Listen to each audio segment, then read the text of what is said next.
কত পার্সেন্ট জামাত ইসলামী এটা তুমি কিংবা কোন রাষ্ট্র ঠিক করবে না, এটা ঠিক করবে দেশের জনগণ। টেলিভিশনের টক শোর মাধ্যমে এই পার্সেন্টেজ নির্ধারিত হবে না ইনশাআল্লাহ। একটা সুন্দর প্রোগ্রাম উপহার দেওয়া জামাত কর্মীদের যেমন টার্গেট থাকে, আমরা ত্যাগের রাজনীতি চালু করে ভোগের রাজনীতি কোরবানিকে কবরস্থ করে আমরা ত্যাগের রাজনীতির উদাহরণ দিয়ে বাংলাদেশকে আমরা এগিয়ে নেব। আমাদের আবু সাইদ মুক্তরা যেমন জুলাই আগস্টে গণঅভ্যুত্থানে উত্তপ্ত ময়দানে দাঁড়িয়ে বলেছিল পানি লাগবে ভাই, পানি লাগবে। আজকের এই উত্তপ্ত বাংলাদেশে নৈতিকতার সংকটে দাঁড়িয়ে তোমরা বলবা সৎ মানুষ লাগবে ভাই, সৎ মানুষ, ছাত্র শিবির সৎ মানুষ দিয়ে কিশোরগঞ্জ গোটা বাংলাদেশকে সৎ বাংলাদেশ আমরা গড়ে তুলি। জামাত ইসলামী ছাত্র শিবিরের প্রচার যা হয়েছে তার অধিকাংশ হয়েছে কিসের মাধ্যমে? অপপ্রচারের মাধ্যমে। এটা প্রচারের একটা মাধ্যম। বিগত 17 বছর টেলিভিশনে আমাদের কোন টক শোতে লোক ছিল না, কিন্তু আমাদের পক্ষে কথা বলার লোক ছিল না।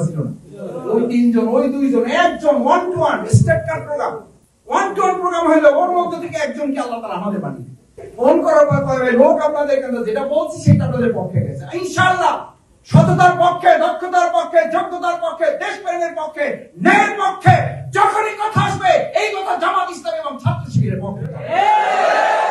এই ঈদে জামা জুতো অ্যাকসেসরিজের ডিসকাউন্ট। আমাদের একদল এখন বলে না সব জামাতের হয়ে গেছে, এই সরকারও নাকি জামাত বলে না বলে এই কারণে যে এরা আধিপত্যবাদের বিরুদ্ধে সরকার দাঁড়িয়েছে, এই জন্য তারা মনে করে যে এটা জামাতের সরকার। জেডিসি ঘুষ খায় না বলে এটা জামাতের ডাক। বাংলাদেশের 53 বছর স্বাধীনতার পর জামাত ইসলামী ছাত্র শিবির কোন অর্জন যদি চোখে না পড়ে, সবচেয়ে বড় অর্জন এটা। ন্যায়ের কথা, সত্যের কথা যে বলে সে জামাত ইসলামী, সে ছাত্র শিবির, এর চেয়ে বড় অর্জন জামাত শিবিরের শিবিরকে ভালোবেসে দুনিয়ার সমস্ত কিছু থেকে নিজেদেরকে মুক্ত রাখা সম্ভব।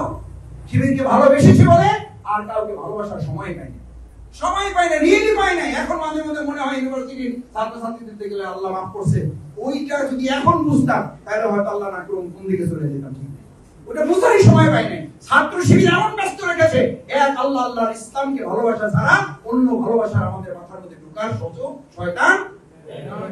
তোমাদের যৌবনের ভালোবাসার নাম কি?